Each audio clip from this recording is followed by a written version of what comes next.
There are two completely different ways that a dungeon master would run combat in a TTRPG. One relies almost exclusively on theater of the mind, and the other takes up a lot of space at the table. And you'll have to come up with a lot of storage space as well, because there's a lot of crap. Today we're comparing Ultimate Dungeon Terrain, UDT, or Dungeon Pizza from Dungeon Craft to the far superior option.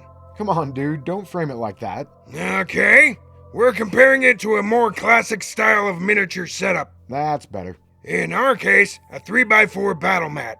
First off, what's Ultimate Dungeon Terrain?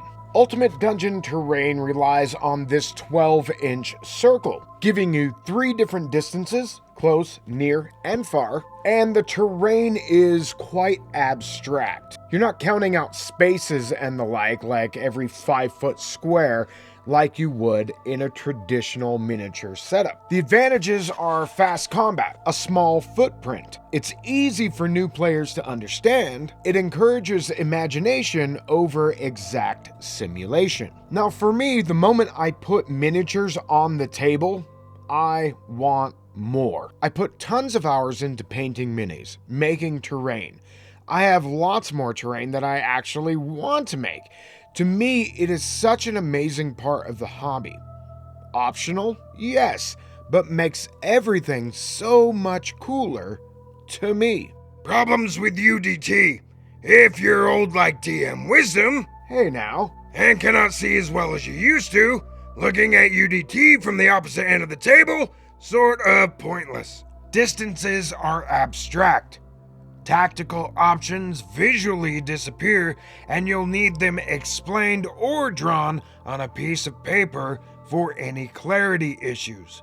Big monsters feel cramped on the space, which is why when we made our UDT, we upscaled it to almost 2 feet. I think it was 22 inches.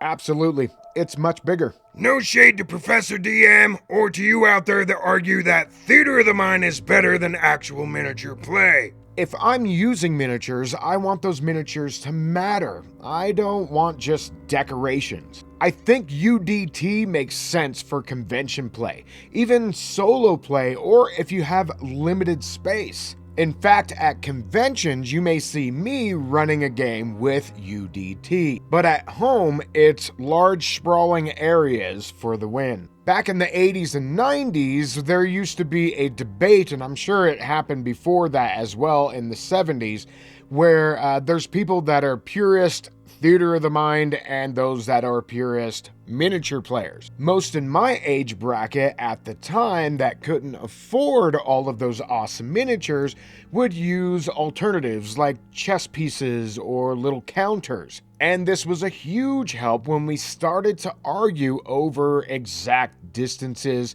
and what line of sight was actually available to the PCs or the monsters or NPCs. Otherwise, we were theater of the mind. I too was theater of the mind by default, because minis are expensive, to a jobless wormling that is, so you could pretend to be an elitist theater of the mind only gamer due to your lack of funds. Look, 90% of my major arguments at the table have been due to the players not seeing in their mind's eye what the dungeon master was describing. And then there was confusion, and then people would start to argue. When it really mattered and a player character was on the line, it helped to map it all out, which is where miniatures and big form terrain actually shine. When I break out the terrain in pieces, there's hardly ever an argument, as everything is all laid out plain to see. The bottom line is that my solution is spending hundreds, if not thousands of dollars on miniatures, terrain, battle mats, and all of that stuff just to make sure that my players know exactly what's going on in front of them. Sure sounds like it's important to you, but did you buy it all at once? No, this has been years and years of me acquiring these pieces.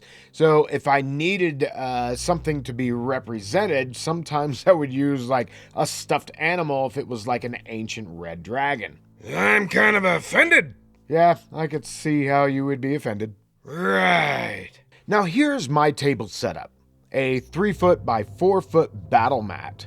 It gives me real movement, terrain interaction, tactical positioning, and an epic feel. Oh, and bigatures fit nicely. Well, at least most of the time. Nice. So visually, without having to explain a lot, you can see a flank maneuver. You can show choke points in terrain. Ranged combat. Do you have line of sight? You can see it right on the table. And is there terrain cover, rocks, trees, etc.? It's right there on the table. This is where scattered terrain absolutely shines. So what's the problem with big battle mats or sprawling layouts at the table? Well, it takes up the table. There's prep time involved. It takes a while to set up, especially if you have limited space and not a dedicated room. But it's time I'm willing to take, even though sometimes I'm not appreciated for it. Stop being a little bitch. All right. It can slow down combat. That's if you let it. Analysis paralysis from the player's side as to where to go and where to put their miniature for the next possible attack. In some cases, like my own, it becomes the table. My 3x4 battle mat is actually more like a 2x2 battle mat, which pisses me off. But I keep it all inside and bury it deep down. Stop being a little bitch. An optimal solution, if you have a table big enough, is to raise the playing field. Plus, it looks really cool at eye level. So true. UDT advantages. Fast, portable, flexible, clearly a battle area, and not a table for snacks, dice, and your character sheet. Now, there is a hybrid method, which is theater of the mind with close, near, and far for random encounters using UDT if you want to, small encounters, or when things are small stakes. Once the tension raises, break out the minis and the battle mat. You can still use UDT as an on-deck circle, like in baseball. Then switch to full tactical battlefield. That hybrid approach is something a lot of GMs eventually land on. UDT is great for imagination.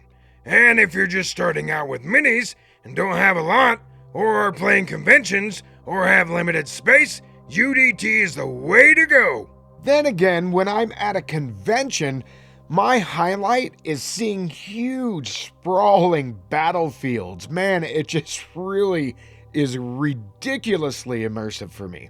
As a side note, in the last few years, I've gotten rid of squares and hexes and have gone with little measuring sticks. This greatly speeds up the game, and nobody's taking their miniature and going 1, 2, 3 and counting out every single space.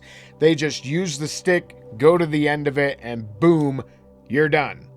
You can also do this with a regular size pencil. Ultimate Dungeon Terrain is great for general theater of the mind combat with yard props, but not much functionality other than a distance tracker. If you want battles that feel like fantasy warfare, then the battle mat or sprawling miniature setup is the way to go. And if you want a quick hack, don't have any miniatures but still want to get into it, use something like chess pieces. This will give you everything you need. Pawns for the player characters, and for your big monsters you can use the king, queen, knight, or bishop. What do you like to use in your games? Would you like to go full miniature battle, or are you more theater of the mind? Let us know in the comments. Hey, thanks for stopping by Agranak Studios today, and we'll see you on the next one. Later!